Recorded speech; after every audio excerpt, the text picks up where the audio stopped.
Vamos lá, continuando o segundo vídeo, continuando as perguntas do fórum. A gente está se ambientando, tá? Se acostumando com essa dinâmica, espero que esteja legal. Eu vou ler as perguntas porque fica melhor, né? Não sei se vocês acham, fala meu nome, eu perguntei, ou então, não, professor, precisa falar meu nome não, porque eu não quero que venha a minha pergunta. Aí vocês decidem depois, essa é uma experiência, a gente vai ver, tá? Vamos para a próxima pergunta aqui. Bom dia, professor, não entendi muito bem sobre o tecido epitelial. Tecido epitelial é todo tecido de revestimento. Só um minuto.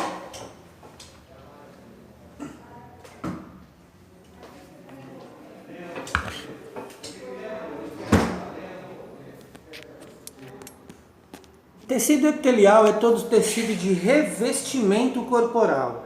Tudo que reveste. Se revestir por fora, eu dou o nome de membrana. Se revestir por dentro, eu dou o nome de mucosa, tá? Então, uma série de mucosas, uma série de membranas no corpo humano, são todos tecidos epiteliais, tá? O pulmão, ou os pulmões, quando eu falar de um só pulmão, quando eu falar o órgão como um todo, a gente fala pulmões. Os pulmões, há uma membrana externa, que é uma membrana que protege os pulmões e ainda mantém entre a própria membrana e o tecido pulmonar um líquido que a gente chama de líquido pleural. Este líquido ele alimenta, ele tem sais minerais, ele umedece a região, ele facilita os movimentos dos lóbulos pulmonares. Essa membrana se chama pleura, é uma membrana. Se ela é membrana, ela é tecido epitelial. Todo tecido epitelial ou vai ser membrana ou vai ser mucosa, tá certo? Porque são tecidos que revestem, que fazem revestimento, tá certo? O periósteo, aquele tecido que eu disse que reveste os ossos, que promove irrigação sanguínea nos ossos, é uma membrana, portanto, é um tecido epitelial, ok? Tecido epitelial vai sempre revestir. Vamos lá, seguindo. Próxima pergunta.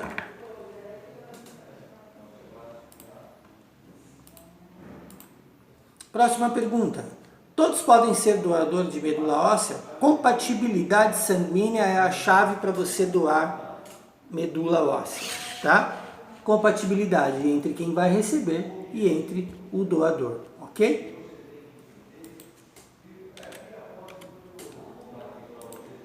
Próxima pergunta. Bom dia, professor. Epitelial de revestimento. Essa parte eu não consegui compreender direito. Acabei de explicar aí uma outra questão, tá? Todo revestimento corporal é tecido epitelial. A pele pode ser considerada um tecido epitelial, ela não reveste o corpo? Isso é um revestimento, encobrir, revestir. Se reveste internamente, mucosa. Nas narinas, por exemplo, nós temos uma mucosa interna, mucosa nasal, onde ficam células do olfato. É um tecido epitelial, chamado mucosa. Mucosa reveste por dentro, membrana reveste por fora. Tudo que reveste, tecido epitelial, ok? Próxima. Muito bem. Professor, as pessoas que têm aquela doença chamada ossos de vidro, que acaba fraturando os ossos com frequência, é causada pela falta de cálcio ou é outro fator? Falta de cálcio é a osteoporose, tudo bem? A doença dos ossos de vidro, ela é uma doença onde nós podemos chamá-la de doença genética ou congênita. As células que compõem os ossos sofreram uma mutação e não, digamos assim, no processo de desenvolvimento e de metabolização de cálcio e de outras substâncias, elas não cresceram fortes.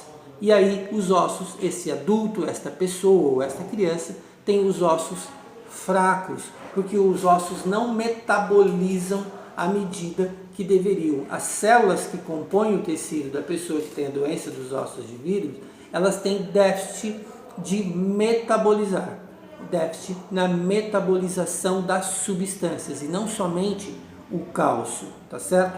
Elas sofrem mutações e não se multiplicam a contento de deixar esse tecido forte como deve ser. Calcificação deficitária, tudo bem?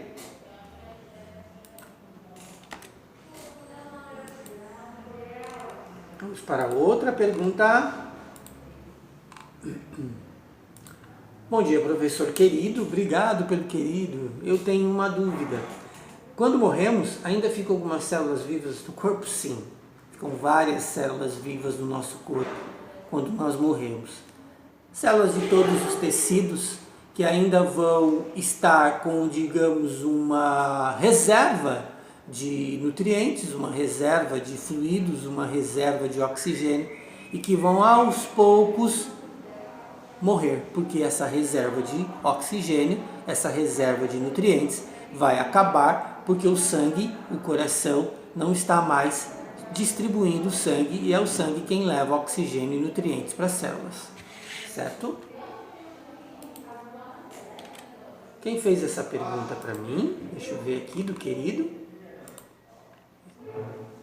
Divanei, foi você que me chamou de querido? Obrigado, Divanei, pelo querido. Vamos lá. Vamos para a próxima pergunta.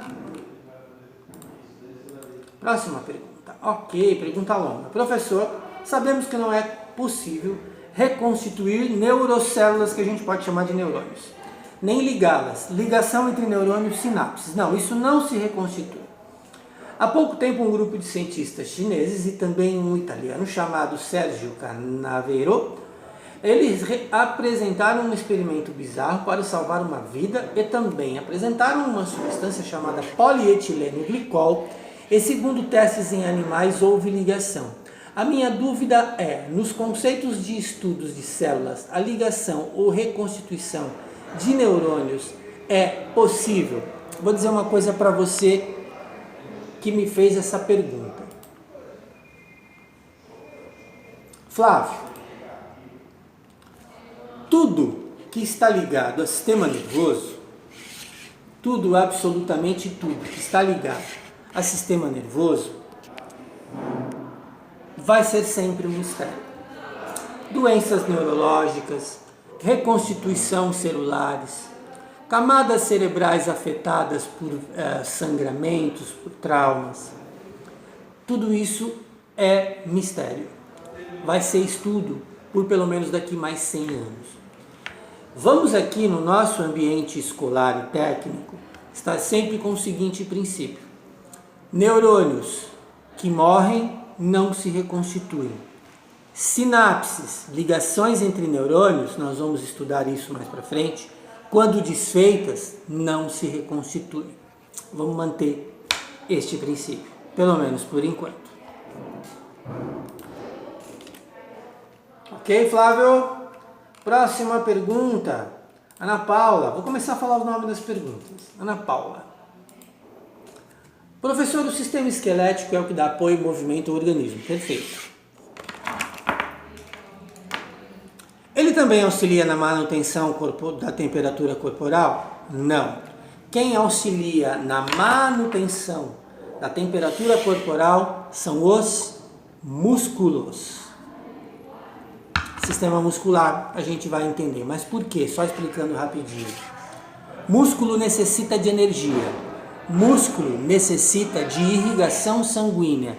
Esta irrigação sanguínea ajuda no controle da temperatura corporal, assim como também ajudam pele e a nossa camada adiposa, que é a camada de gordura pré-camada muscular.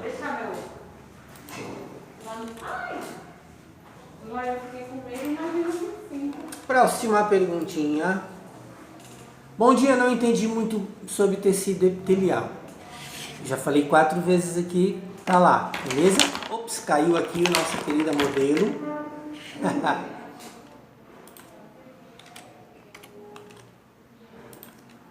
Próxima pergunta, gente. Legal, tô gostando disso. Vocês estão gostando? Sim! Fala todo mundo, sim! Professor, eu ouvi falar que crianças submetidas a exercícios musculares localizados, como musculação, podem ter o crescimento reduzido. Isto é verídico? Sim. Não pode haver hipertrofia muscular em crianças. Há um tempo atrás eu disse para vocês que os ossos crescem numa espécie de torção. que dentro ainda há cartilagem e osso, e que ali esses espaços cartilaginosos se chamam epífises ósseas. As epífises ósseas se fecham. Quando elas se fecham, o crescimento acabou. Se você submeter uma criança a exercícios musculares exagerados e voltados para peso, para hipertrofia, essa tração dos músculos vai puxar com mais velocidade essa torção dos ossos e o crescimento vai parar antes do tempo previsto. Então sim, não pode fazer hipertrofia muscular em criança.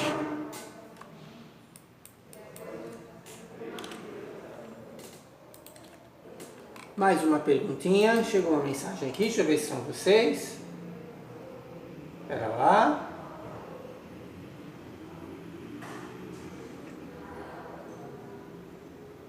Tudo tranquilo com você? Escreveu errado lá, não tem problema, às vezes eu escrevo alguma coisa errada também, tá bom? Próxima pergunta. Bom dia, professor, eu assisti um vídeo de massagem para alinhar a coluna, a quiropraxia se chama isso, tá? Quiropratas, ok? Para alinhar a coluna. Vi que estrala alguns ossos do corpo, mesmo sendo profissional fazer massagem, a pessoa corre algum risco de fraturar alguma coisa? E qual o risco das pessoas que fazem isso sozinho? Fazer sozinho nunca, nunca. Coluna vertebral, sustentação do corpo e a medula do sistema nervoso, a medula espinal passa aqui dentro. Fraturas de vértebras, vértebras são os ossinhos que compõem a coluna, nós vamos estudar. Podem atingir a medula e interromper processos neurológicos. Sozinho nunca. Um profissional quiroprata é a pessoa indicada para fazer isto e tem que ser um profissional muito bom, muito bem experimentado. Os ossos da coluna, a coluna tem um nível de movimentação reduzido, mas existe impacto e até movimento corporal. Então eles se deslocarem por um pouco espaço é até ok. Se dorme numa superfície com um colchão já muito usado, travesseiro não adequado, tudo isso. Mas nada de colocar a coluna no lugar sozinho e nem muito menos nada de ir num profissional quiroprata, aqueles meia boca. Muito cuidado com tudo que se faz na coluna. Ok. Mais uma pergunta. Pergunta longa esta, hein? Vamos lá. Como é? Vamos lá. Olá, professora. Minha tia caiu de uma altura bem grande. Ela rolou 17 degraus. Meu Deus, cuidado com escada. Neste tombo ela quebrou o cotovelo. Articulação de cotovelo. Ok? Levamos para o hospital, onde lá foi feita uma cirurgia que não resolveu muita coisa. Estou ficando preocupado.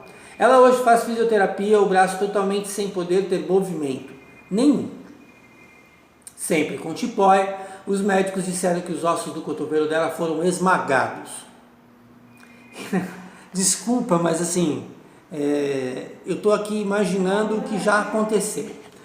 Sempre ela tem cirurgia para fazer. A pergunta é, esses ossos vão poder ser reconstituídos, mesmo que seja um processo demorado? Ou ela não vai ficar assim, sem poder movimentar mais o braço? Porque foi o cotovelo direito e ela não consegue pegar nada. Vamos lá, sua tia tem quantos anos? Começa daí. Ossos do cotovelo são ossos do antebraço mais ossos do cotovelo são ossos do braço, do antebraço, que se juntam na articulação de cotovelo. Então, fraturas em articulações, elas vão ser normalmente em uma das extremidades. O quanto foi danificado nessas extremidades ósseas? Pergunto eu. O quanto foi danificado nessas extremidades ósseas? Tá? Então isso é que é importante entender. Húmero, e aqui 2 ossos, rádio e cúbito. Vamos ver depois. As extremidades formam a articulação de cotovelo. O que nós queremos ou precisamos entender? O que foi feito no momento que deu errado ou não? O que nós precisamos entender? Além de estruturas ósseas, em termos de vasos, de músculos e de membranas articulares, o quanto foi danificado?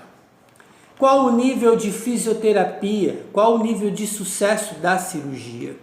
Provavelmente o médico, no dia, no momento, já que foi aí uma queda significativa, talvez não tenha feito um diagnóstico preciso de todas as intercorrências aqui e sobrou coisa para fazer. E isso vai causar um certo transtorno. Então tem que procurar um bom médico e, na consequência, depois procurar um bom fisioterapeuta. Ok?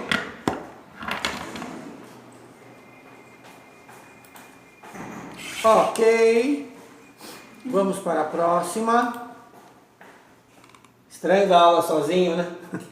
Pior que é, viu, Pro? Que coisa. Estou falando com a Anice aqui, gente. A Anice acabou de passar. Vamos lá. A Anice aí. Vai vir com a turma. A Anice está aqui no vídeo, quer ver? Oi, Anice. Oi, Pro. Eu tô com a 30, anatomia. É. Viram, Anice? Lá tem outro boneco pra você também. É, depois eu vou dar uma olhada no que eu posso pegar lá. Aham. Tem um que onda. Legal. Beleza, gente? Vamos continuar. Próxima pergunta. Professor, quando acontece fratura, como acontece a normalização, a remodulação da estrutura óssea? Só um pouquinho. Perdão, gente. Já falei no outro vídeo. Eu tenho uma membrana que se chama periósteo, membrana vascularizada. Isso se rompe junto com a estrutura já calcificada, ou próprio osso. Aproxima-se as extremidades dessa fratura e através então dessa vascularização, essas estruturas vão se reconstituir. Os ossos são tecidos vivos. Quando em contato, eles se calcificam através dessa vascularização das membranas chamada periósteo que revestem os ossos. Constituiu, calcificou, ok.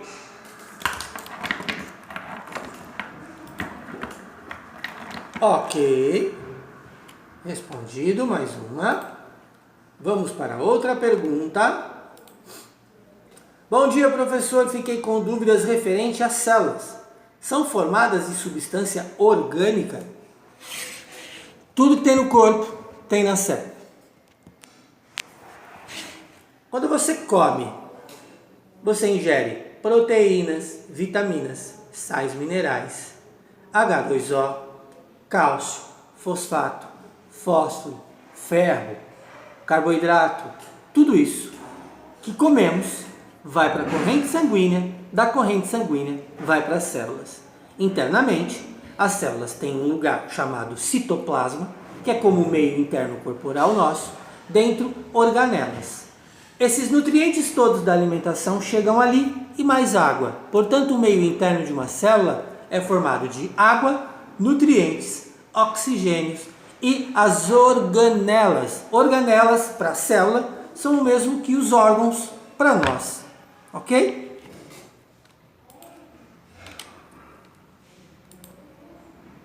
Muito bem. Vocês estão aí já vendo o primeiro vídeo, tá tudo ok? Eu vi aqui que a Carla me escreveu um textão. Textão, Carla. Prof, o vídeo está muito legal. Você está explicando muito bem, sendo engraçado em alguns momentos. Tem dia que eu tô meio piadista. Confesso que dei umas risadas. É legal a gente deixar o ambiente de sala de aula um pouco mais agradável. Muito bom. Que legal. Obrigado, Carla. Obrigado, gente. Eu também estou gostando muito da participação de vocês. Muito, muito obrigado. Vamos seguir? Às vezes acontece isso. Vamos lá. Professor, ingestão de vitamina D feita de maneira correta é bom para os ossos ficarem mais fortes?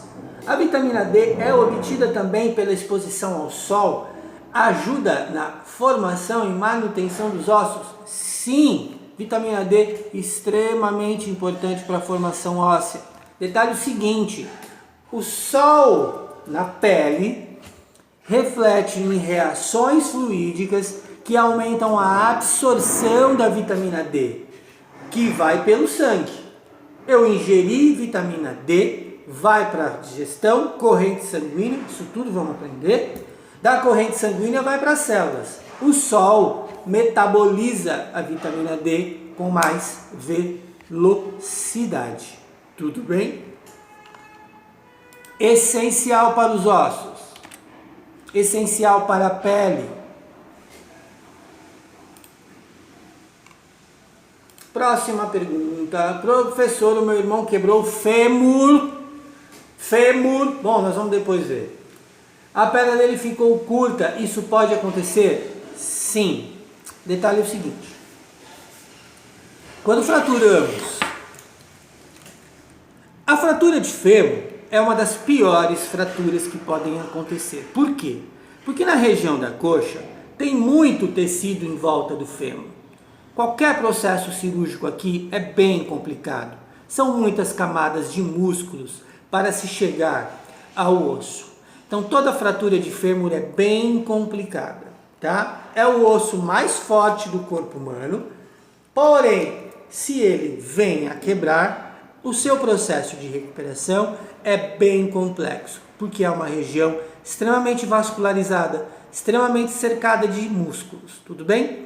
Por que alguém pode ficar com a perna mais curta quando fratura qualquer osso de membros inferiores?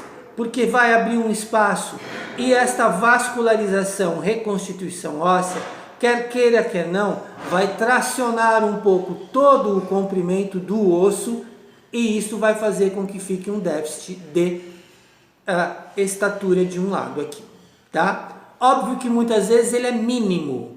Outra coisa, fraturas no encaixe na cabeça do fêmur com o osso ilho também podem provocar uma descompensação aqui nesta dinâmica, aqui neste equilíbrio corporal. Fisioterapia, reforço muscular para compensar um pouco essa diferença.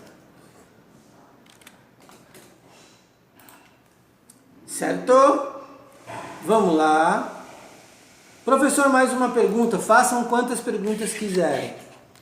A pessoa acima do peso, se ela quebrar um osso, demora mais para se recuperar ou é igual a uma pessoa normal? Demora mais. Por que demora mais? Porque uma pessoa que está acima do peso, ela tem um tracionamento, um peso diferente naquele membro. Se você tem uma... Ficou torto aí. Quem está acima do peso tem uma camada adiposa mais densa, uma camada de gordura em qualquer região mais densa. Uma fratura vai levar mais tempo para recuperar por conta de que há mais peso nesta região, mais peso de camada adiposa e, portanto, este osso vai sofrer um pouco mais para ficar alinhado com o processo de reconstituição. Tudo bem?